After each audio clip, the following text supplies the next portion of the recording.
Michelle Obama's full speech at the 2016 Democratic National Convention. She spoke at length about the 8 years that unfolded since she first addressed the Democratic National Convention in 2008. Below is a transcript of her remarks. Thank you all, thank you so much. It is hard to believe that it has been 8 years since I first came to this convention to talk with you about why I thought my husband should be president. Remember how I told you about his character and his conviction? His decency and grace? The traits we have seen every day as he has served our country in the White House.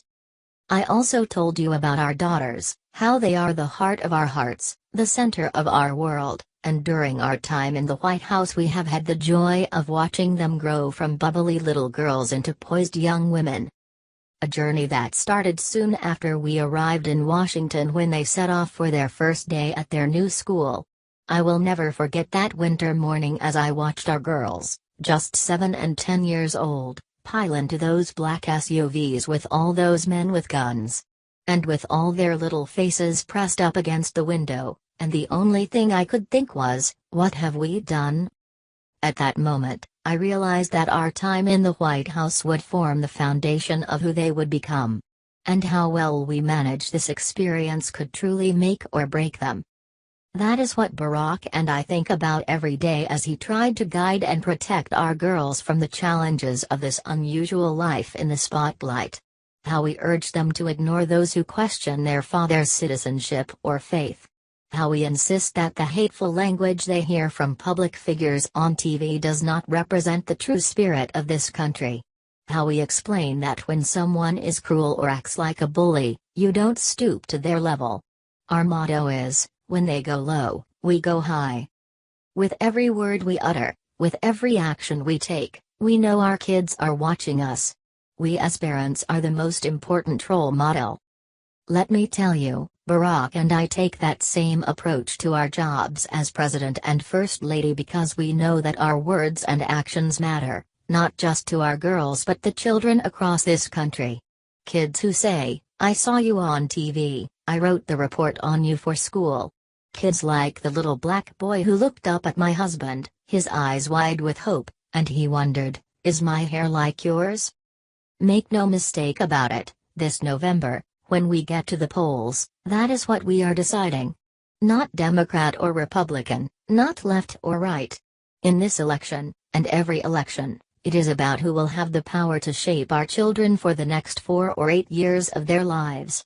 I am you tonight because in this election, there is only one person who I trust with that responsibility, only one person who I believe is truly qualified to be President of the United States, and that is our friend Hillary Clinton.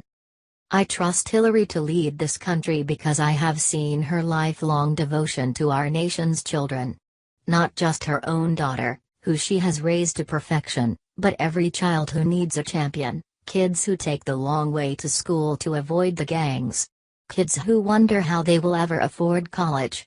Kids whose parents don't speak a word of English, but dream of a better life, who look to us to dream of what they can be. Hillary has spent decades doing the relentless work to actually make a difference in their lives. Advocating for kids with disabilities as a young lawyer, fighting for children's health care as First Lady, and for quality child care in the Senate. And when she did not win the nomination 8 years ago, she did not get angry or disillusioned. Hillary did not pack up and go home because Hillary knows that this is so much bigger than her own disappointment. She proudly stepped up to serve our country once again as Secretary of State, traveling the globe to keep our kids safe. There were moments when Hillary could have decided that this work was too hard, that the price of public service was too high, that she was tired of being torn apart for how she looked, or how she talked, or even how she laughed. But here's the thing, what I admire most about Hillary is that she never buckles under pressure. She never takes the easy way out. And Hillary Clinton has never quit on anything in her life. And when I think about the kind of president that I want for my girls and all our children, that is what I want. I want someone with a proven strength to persevere. Somebody who knows this job and takes it seriously. Somebody who understands that the issues of our nation are not black or white. It cannot be boiled down to 140 characters. Because when you have the nuclear codes at your fingertips and the military in your command, you can't make snap decisions. You can't have thin skin or a tendency to lash out. You need to be steady and measured and well informed. I want a president with a record of public service.